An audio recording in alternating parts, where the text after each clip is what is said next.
Olá pessoal, estamos de volta, continuando aquela aula 17, essa aula 18 aqui nós vamos dar uma continuidade àquela 17 para fechar um pouquinho mais a aplicação do sistema de informação geográfica para essa parte de comparação de traçados na questão do impacto ambiental que a estrada possa acarretar no meio ambiente. Então, na aula passada, nós apresentamos assim de uma maneira sumária as partes componentes de um SIG, de um sistema de informação, e destacamos a sua importância para que se pudessem fazer mapas temáticos a partir de dados coletados no meio ambiente e também a partir de dados já de mapas existentes, e citamos que o IBGE é uma fonte dessas informações que não deve ser deixada de lado, e ela já se encontra, eles já disponibilizam no site deles, no meio digital, de modo que já com a extensão apropriada a SIGs, a CAD, de modo que fica muito prático para fazer esse estudo. Normalmente, esses estudos de traçado são de áreas muito extensas, então realmente a informática dá esse auxílio.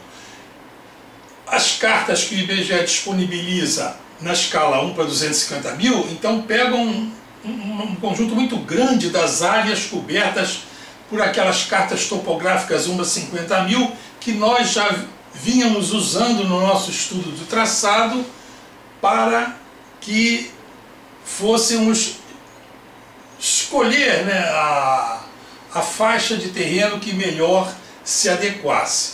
Então, para essa questão do estudo do impacto ambiental, que é muito importante, vamos destacar aqui mais algumas coisas. Então estamos vendo aqui camadas do sistema de informação geográfico. Aqui assim seria uma das camadas, aquelas camadas obtidas com informações a respeito da cobertura vegetal. Então o nome dessa camada é cobertura vegetal. Então temos aqui então as várias convenções, como aqui sendo aqui uma área agricultura, aqui uma reserva florestal, e teria muitos outros usos do solo nessa cobertura vegetal. Coloquei só esses para exemplo. Uma outra camada seria a camada geológica, a camada de geologia e geotecnia. Então aqui seriam aqueles mapas geológicos da região, e 1 para 250 mil, vocês podem ver lá no site do IBGE, tem todos esses dados com as falhas geológicas, os contatos litológicos e uma série de outras informações que se prestam agora nesse estudo preliminar das estradas, né? Então representamos aqui na convenção de uma falha geológica, e aqui nessa convenção aqui como sendo contatos litológicos. Poderia ser uma zona de talos, poderia ser uma rocha sedimentar recente, e toda essa parte de geologia e geotecnia que interessaria para o traçado. E aqui uma outra camada que foi destacada aqui, com as nossas alternativas de traçado.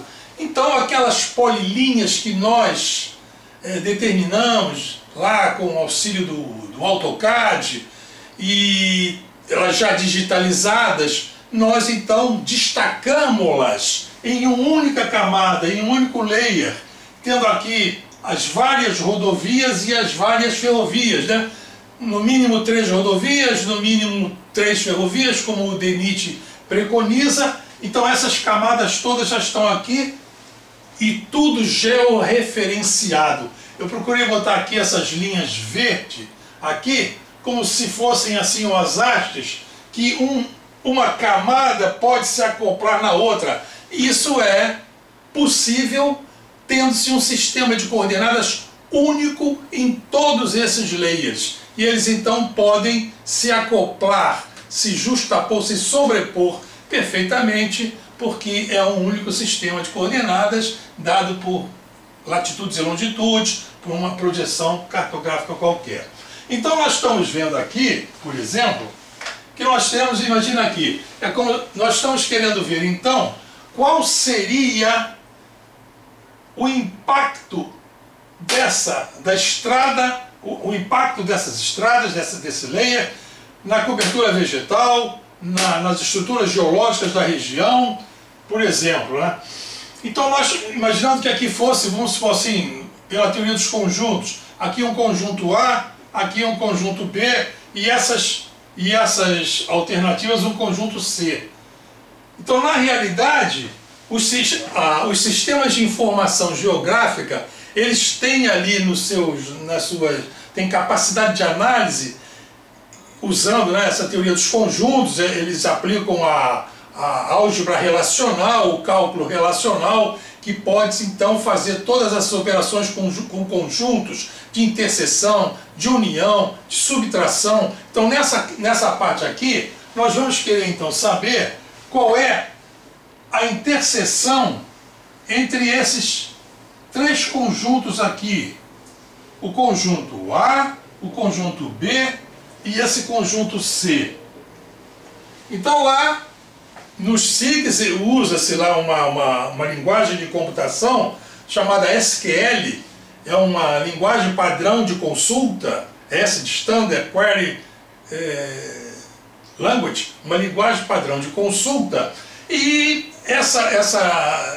dependendo do SIG usado, pode-se fazer isso através de digitação de comandos, ou então tem alguns que já têm interface gráfica, assim como o usuário, que através de botões, os usuários só então comandam ali que quer fazer uma sobreposição de uma camada com outra camada. Então, fazendo-se essa sobreposição dessas três camadas, o que nós estaríamos determinando aqui é a interseção desses três conjuntos. Então, aqui a área de interseção.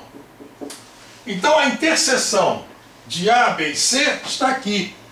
Essa interseção aqui nada mais é do que o impacto ambiental, que seria impacto ambiental. Então, o próprio SIG também permite que se faça um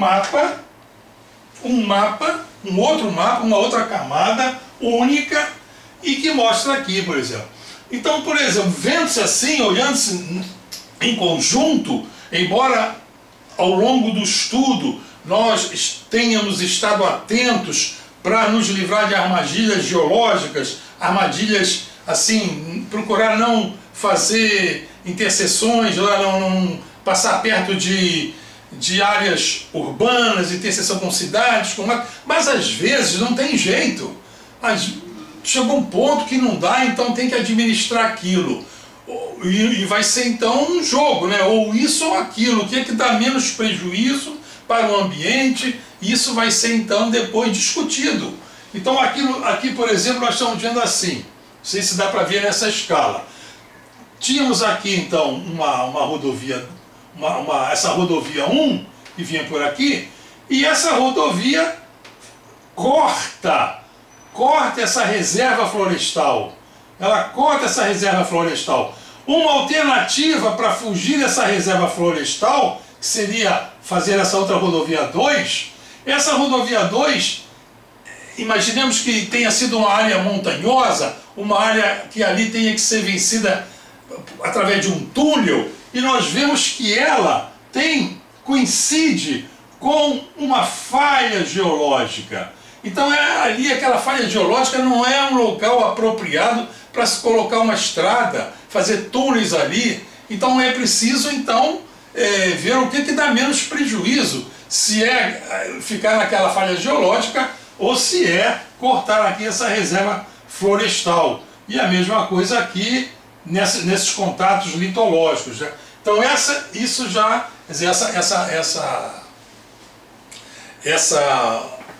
essa camada de interseção, ela dá essa visão aqui geral. E poderia se ter aqui, isso é um exemplo sumário, mas naquela gama que mostra lá no DENIT, nos estudos geológicos, essa parte preliminar, e poderia ser isso, e faz, né, digitalizando todos aqueles elementos, colocando aquilo tudo no banco de dados, né, coloca-se aquilo no banco de dados gráfico, faz-se o banco de dados literal, né, através de tabelas relacionais, e eles conversam, né, através de geocódigos. Cada elemento desse, cada elemento gráfico desse, ele é ligado a uma tabela por uma chave, né, uma tabela relacional, uma tabela no banco de dados relacional. Essa tabela tem chave estrangeira que se comunica com outra tabela, aquela teoria de banco de dados, de modo que, fazendo-se aquelas consultas, pode-se ter uma grande quantidade de informações que vão nos dar meios para decidir que traçado é melhor do que o outro. E eu quero aqui, eu coloquei aqui um site que eu gostaria que vocês consultassem no YouTube. É um site que fala da construção da rodovia dos imigrantes ali em São P. Esse é o site, está lá no youtube.com, tudo aqui, watch, interrogação V igual HTB, P maiúsculo YJ, P maiúsculo 2, Z maiúsculo, P minúsculo Q.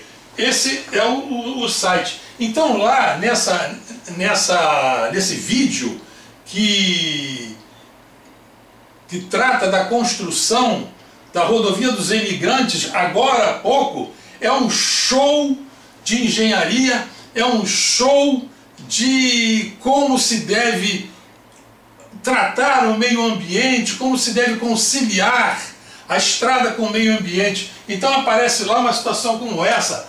A rodovia dos imigrantes, ela atravessa, ela tem que cortar a Serra do Mar, e ali a Serra do Mar tem uma reserva biológica da Mata Atlântica que não podem ser derrubadas. Então vocês vão ver ali o cuidado da concepção da estrada.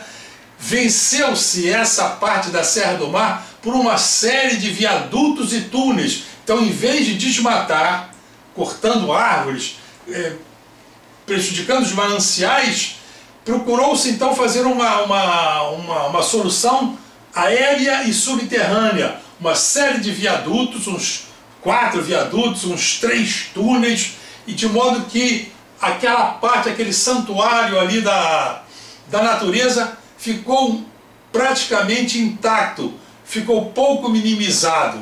É interessante que vocês vejam esse filme lá, esse vídeo lá no YouTube, que é uma lição ali de como se deve ter. Lá nesse vídeo, mostra-se que esses cuidados dessa concepção, isso já vem desde lá de atrás no estudo preliminar. Aquele vídeo mostra e cita a parte de apoio de projeto básico, projeto final, e mostra uma série de fases construtivas dos viadutos, dos túneis. É um show de engenharia civil ali, de engenharia de construção. Vale a pena ver. E o que nós estamos destacando aqui é que nesse estudo preliminar, nesse estudo de viabilidade técnica, econômica e ambiental, que nós estamos querendo selecionar as faixas de terreno, essas situações têm que ser levantadas, porque nós temos que depois fazer o levantamento aerofotogramétrico dessas faixas de terreno que foram selecionadas aqui nesses estudos preliminares, para que se faça então o levantamento topográfico através de aerofotogrametria, e essas faixas mapeadas então serão usadas para fazer o projeto básico e depois o projeto final de engenharia. Então esses problemas têm que ser levantados, eles têm que ser levantados aqui nessa fase preliminar. É uma fase muito importante, porque se na fase preliminar isso não for visto, quando chegar ao projeto básico, que começar a se detentar esses problemas, não existe uma faixa de mapeamento mapeada para se fazer a solução que a engenharia está indicando que seja feita. Então aqui, por exemplo, não foi possível, essa falha geológica aqui para túneis, lá discutindo, né? Isso tudo é fruto de discussão entre os engenheiros, entre lá o DENIT, e pode-se ter chegado à conclusão que é também conveniente analisar essa solução aérea, de vencer aquela mata ali, aquela reserva florestal com viadutos e túneis. Então também vai, se essa seleção, se essa rodovia aqui, se essa alternativa for a selecionada, então vai se fazer um mapeamento dela. Então isso daí, essa parte ambiental realmente é de grande importância. Antigamente, como eu falei na aula passada, não tinha grande peso essa questão ambiental, mas agora pode inviabilizar a construção, pode não se ter as licenças necessárias devido ao impacto com o meio ambiente, o relatório do impacto com o meio ambiente pode não ter, né? Então nós temos, para as aulas futuras, que nós vamos continuar a comparação de traçados, nós vamos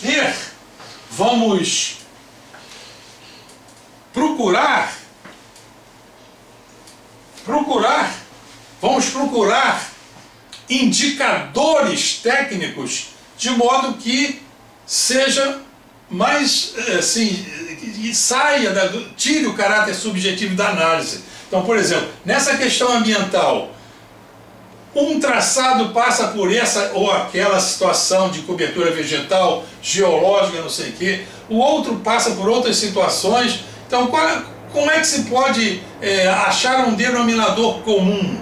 Então, nós vamos aplicar um conceito, vamos trazer para cá, para a parte ambiental, esse impacto ambiental, um conceito que já se faz para a questão do tempo de percurso, do trabalho mecânico. Vamos trazer a questão dos incrementos virtuais. Então, uma rodovia qualquer vai ter, por exemplo, uma rodovia 1.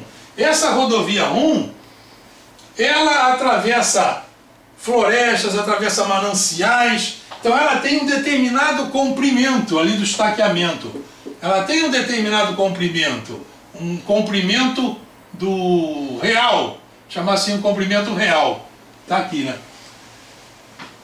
Trazendo para cá, para essa parte ambiental, o mesmo princípio dos incrementos virtuais, devido ao tempo de percurso, devido ao trabalho mecânico, devido ao consumo de combustível, nós vamos poder fazer o seguinte: a parte, por exemplo, dessa área de uma reserva florestal que foi ocupada e que obrigou-se a fazer uma solução de viadutos e túneis. Agora, antes que eu me esqueça, na hora que você chega a essa conclusão de fazer solução aérea de viadutos e túneis, vocês precisam nós precisamos voltar lá para as plantas e ali, então, fazer o esboço, fazer um estudo, ainda nessa escalão para 50 mil, dos vários viadutos e túneis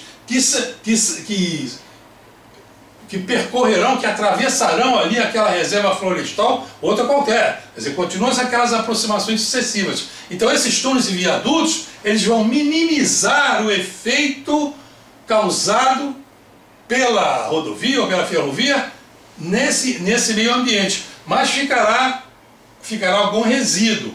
Então esse resíduo, nós vamos fazer o seguinte: vamos incrementar, vamos traduzir esses impactos tidos aqui, de certa ordem, e traduzi-los em comprimento. Então, por exemplo, a rodovia vai passar por uma mata, não é uma reserva florestal, é uma mata. Bom, então vai ter que desmatar, vamos supor, 5 hectares ou 7 hectares, o que seja assim, uma área, aquela faixa desmatada. Então nós podemos determinar ou estabelecer que esses 7 hectares implicariam num acréscimo de X quilômetros no comprimento da ferrovia real. Então esse comprimento real aqui, ele seria então acrescentado por um ΔL devido à cobertura vegetal, aos vários impactos, às várias interseções na cobertura vegetal, aqui em matos, aqui direitinho, impacto com o meio ambiente. Se passar, por exemplo, assim, por uma cidade, poxa, é um problema passar com uma rodovia, uma ferrovia dentro de uma cidade ou perto de uma cidade. Ali também, às vezes, pode-se estudar a questão de uma passagem aérea, passar por viaduto, porque mesmo passando com a estrada afastada, a cidade tende a se aproximar ali da estrada, da estrada, né, a cidade. Então, se não for possível, aquele traçado, aquela rodovia, ela vai ser penalizada pela proximidade daquela estrada por um aumento de X Y quilômetros devido à aproximação de cidades, né? Mais um ΔL aqui, devido à aproximação de cidades. E assim sucessivamente, todos esses incrementozinhos, todos esses inconvenientes vão se somando, traduzindo aquilo por comprimentos. Então isso feito para todas as rodovias e todas as ferrovias. Então, comparando-se depois rodovias e ferrovias, podemos ver o seguinte: bom, das rodovias, qual é a melhor? Qual é a rodovia que tem o menor impacto ambiental? Ora, aí é só chegar aqui, ver essa questão, que aqui nós vamos ter então o chamado comprimento virtual. O comprimento virtual. Então, todos esses incrementos que a gente depois pode discutir, qual seria o peso de cada um, e traduziria-se então num maior ou menor comprimento, no total isso daria um comprimento virtual da estrada. Então, de todas as rodovias, a que tivesse o menor comprimento virtual é a que menor impacto ambiental causa menor comprimento virtual, porque aí já se chamou tudo para um mesmo denominador comum.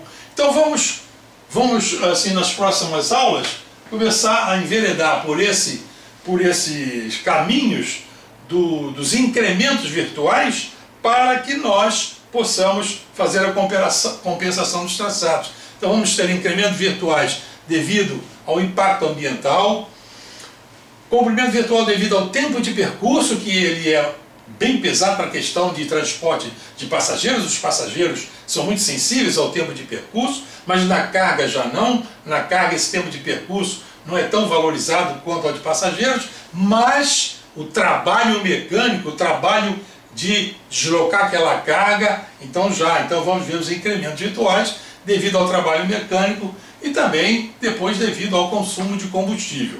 Então vamos prosseguir nessa linha, que aí nós teremos um conjunto amplo e a nossa seleção da faixa realmente vai abranger tudo que tem que ser feito. Então, senhores, se gostaram, se estão gostando das aulas, recomende-as. Estamos agora nos aproximando do Natal, né, em 2009, eu estou adiantando aqui as aulas. Eu sei que agora já está todo mundo em ritmo de férias e tal, mas eu estou procurando adiantar essas aulas para que depois, no próximo ano, no ano letivo, vocês tenham essas aulas para apoio, e tanto os alunos de engenharia, quanto os topógrafos, quanto os hidrógrafos, engenheiros agrimensores. Então, deixa eu adiantar aqui. Então, até a vista, pessoal!